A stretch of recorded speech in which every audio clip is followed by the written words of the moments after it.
Bonjour à tous, bienvenue, plaisir de vous retrouver sur la chaîne aujourd'hui dans le cadre de cette nouvelle publication qui a pour mission de vous équilibrer dans votre manière d'intervenir en public, mais cette publication est tellement brève, courte et précise, concise, que je la considère comme étant le prélude de la prochaine publication qui sera faite dans quelques heures et qui va vous donner évidemment les principes, les grands principes de la prise de parole en public. Mais je l'estime nécessaire de vous donner cela en prélude parce que d'aucuns ignorent et cet élément fondamental qui est considéré comme la base de l'intervention en public. C'est le fil conducteur.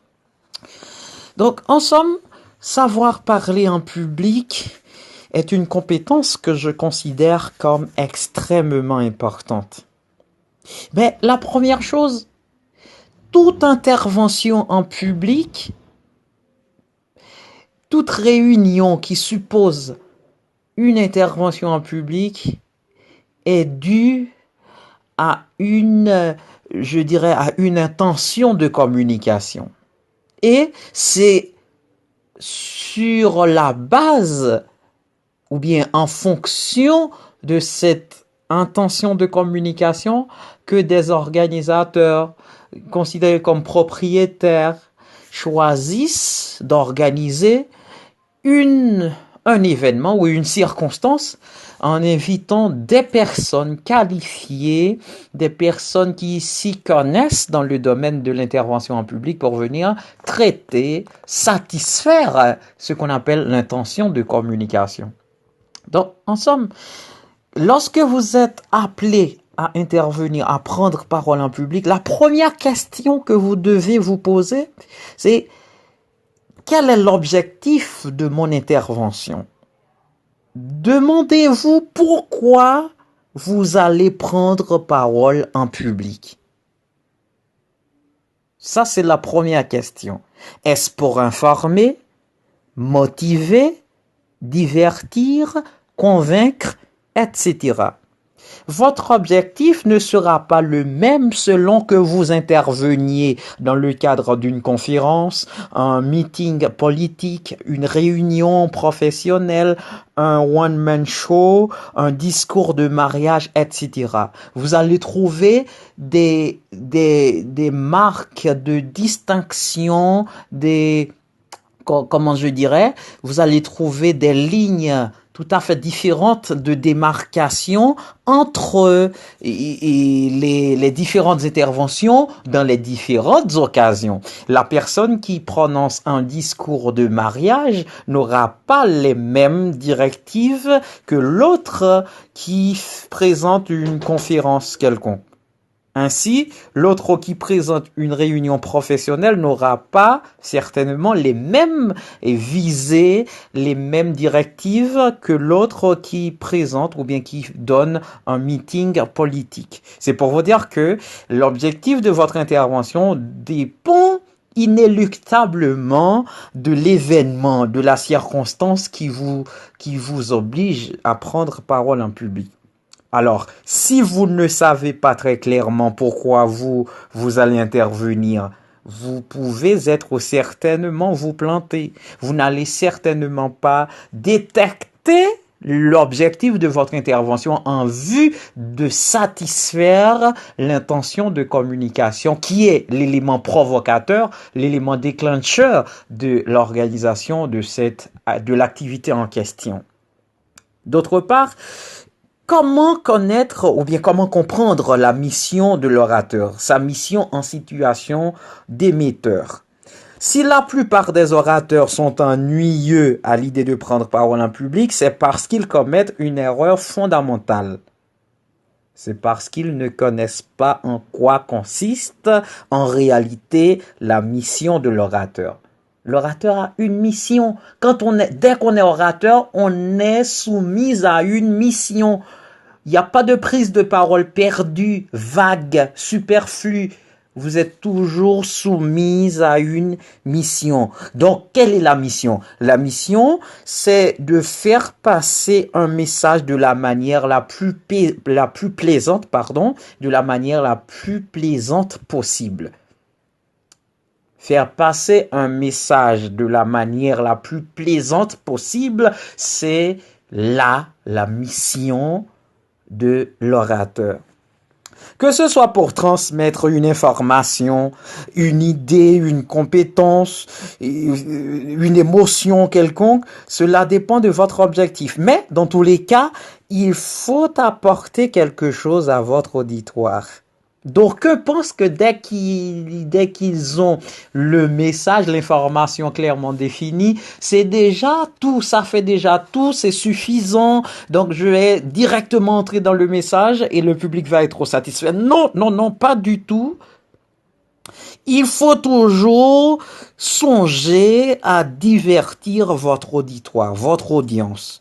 Votre prestation doit être agréable à regarder, à écouter. Votre public doit passer un très bon moment avec vous. Sinon, vous allez être un orateur qui exaspère, un orateur ennuyeux et quelqu'un qui ne donne pas envie de l'écouter en quelque sorte. D'aucuns considèrent qu'il est de la responsabilité de l'auditeur de prêter attention à ce que dit l'orateur. Pourtant, de ma part, de mon côté, j'estime qu'il est au contraire de la responsabilité de l'orateur de donner envie à l'auditeur d'être attentif à sa prestation. Ainsi, en guise de résumé, en guise de conclusion, lorsque vous êtes appelé à prendre parole en public, demandez-vous quel est l'objectif de mon intervention. Pourquoi j'interviens? Pourquoi je prends parole en cette circonstance? Pour faire quoi? Est-ce pour divertir? Est-ce pour convaincre? Est-ce pour informer? Est-ce pour motiver?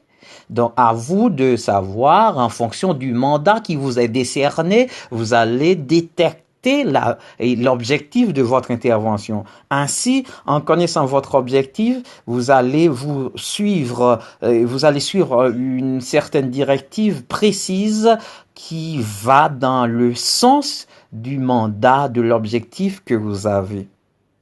Et votre mission comme orateur, c'est de faire en sorte que votre message se passe avec aisance, avec facilité, mais dans un climat dans un climat, je dirais, d'ambiance, un climat je ne dis pas de divertissement, je ne veux pas aller jusque là, mais un climat plaisant.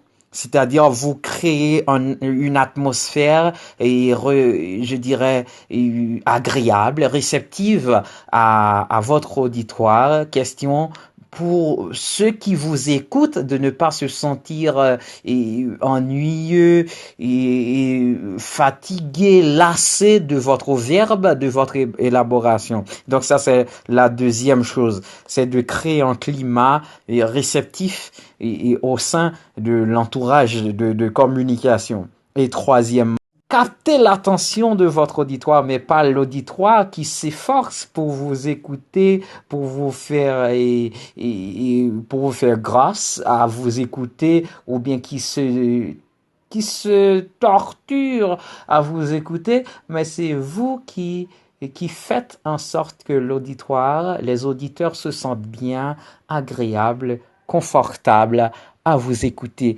Mesdames et messieurs, ça a été un plaisir pour moi de vous présenter le prélude de la prochaine publication qui va vous donner et qui va présenter, exposer sur les grands principes de la prise de parole en public. Évidemment, pour une prise de parole réussite. Et c'est là que vous allez pouvoir établir la différence entre un bon orateur et un mauvais orateur. Le bon orateur fait ainsi, suivant les principes que je vais vous donner, et le mauvais orateur va faire autrement. Merci. C'était avec vous le professeur Kerven Joseph pour une touche kervenienne dans la prise de parole en public. Soyez édifiés, mais surtout, prenez le soin d'écouter, d'analyser et de comprendre toutes les nuances de ce message,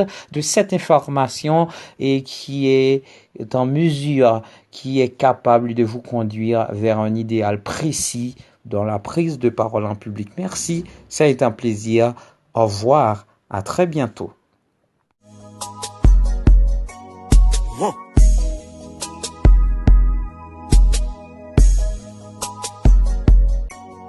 Huh.